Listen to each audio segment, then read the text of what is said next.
Hey guys, this is Robert. For my modular shop cabinet, trailer cabinet, one question I got was how do you make it where it locks so it doesn't fall out running down the road?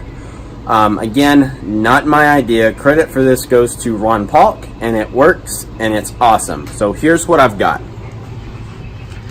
This is another modular cabinet I made, a little bit different layout. I tried doing it with my table saw, my spacing got off a little bit. But as you see, same concept. So if you look right here in my 3/4 inch dado, I've got a little 1/4 inch piece of plywood. That corresponds, and you see, no, a little 1/4 inch piece of hardwood. Sorry, that's hardwood. That's a piece of oak. And it's glued and nailed in place. And as you see, it locks it. So because I used 1/2 inch plywood in a 3/4 inch dado, I've got room to lift up and come out. And you see it's pretty tight. And then I just notched out this front little tray guy. And one of them I messed up by cutting the back side. No, this one's fine. And what this actually does is towards the end of the stroke, it's lifting it up a little bit higher so it doesn't sag as much. So as you can see, we're not full extension, but we are pretty close with, you know, not a lot, but a fair amount of stuff in there. And that is how you make the locking drawer, and it just drops down and it doesn't come out.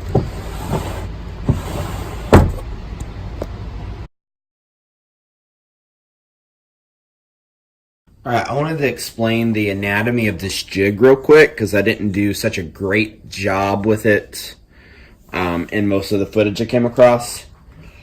So it's a piece of plywood, right? Pretty simple. And that acts as my fence. And then I lay it flat like that to act as my fence. Kind of like those DeWalt job site saws. You have the fence sitting up to do normal, and then you can lay it flat.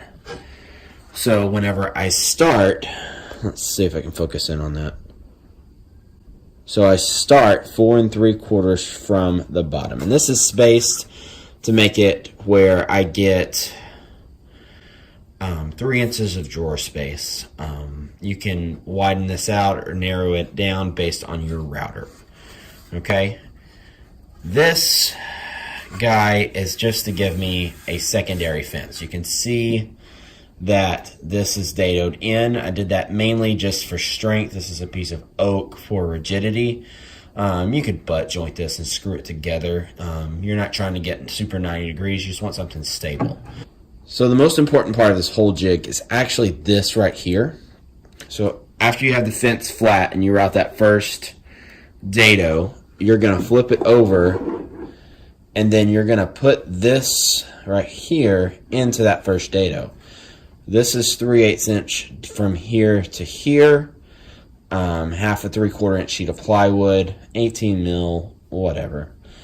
And then that just sits in that dado, kind of wedges in place, and then I just clamp on top of this, and that sits on my surface, and then I route across that. So that's how this jig goes together. It's super simple, and it allows me to get super accurate, repeatable dados for my drawers. And so that's what I use for my drawers. And then it just lives down here on my workbench.